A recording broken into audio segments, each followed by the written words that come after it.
Computational design is the biggest umbrella term. Under it, parametric design, generative design, and optimization exist, and they all together make the computational design. Hi guys, I'm Natik Sharma. I am an architect and a computational designer. I have 6 years of experience, and I've done a diploma masters from IAC Barcelona in Spain. Currently, I'm doing another masters in CETA in Copenhagen, Denmark. So, Naitik, like my question is to any student, right, who is currently in first year or second year, who is not exposed to this particular computational design, this whole area of computational design. So, how would you explain us, the computational design? And also, I have seen like a lot of times people use computational design and parametric architecture interchangeably. I also use that. So, I want to understand the difference between computational design or parametric architecture. So, like, could you explain it like you're explaining it to a 5-year-old kid? Yeah, so I would like to explain it by a simple process of cooking. But before that, computational design is the biggest umbrella term. Under it, parametric design, generative design, and optimization exist, and they all together make the computational design. But now I'll give you the analogy of cooking. So whenever you cook, you do a lot of process, which is like cutting raw materials, heating the pan, putting the raw materials, adding the masalas by some quantity, and then let it cook for some time, and then you have your dish.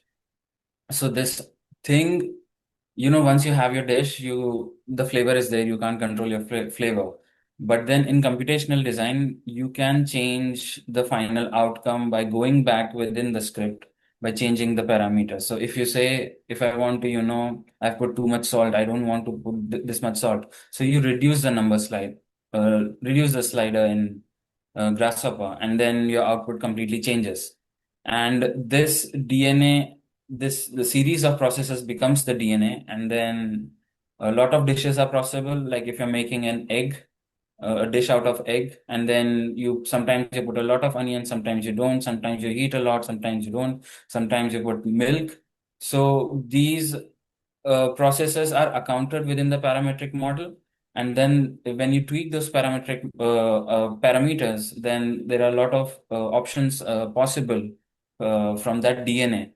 And then those options can be, judged based on some parameter. So maybe my parameter of judgment is like it's too moisty. It's like it's semi-solid. I don't want semi-solid. I want dry. So what generative optimization will do, it will go back in the process, and it will turn on the heat maybe by temperature, or maybe it will heat it for maybe longer minutes, so that your omelette or whatever you're making, it's not semi-solid and it is dry. So similarly in architecture also, like you may optimize your building for better protection from sun. I mean, lower cooling loads within the building. So maybe you want to control the shape of the building. And whatever the script you have made, it's more about the shape generation of the building. But then you want to optimize it for the sun. So this optimization and thing, tweaks the shape so that it's more reactive to the sun, and like doesn't allow much heat inside. So you can get a catalog of different shapes of the building, which allows you to get a better design. But I hope I did a better job in explaining this process.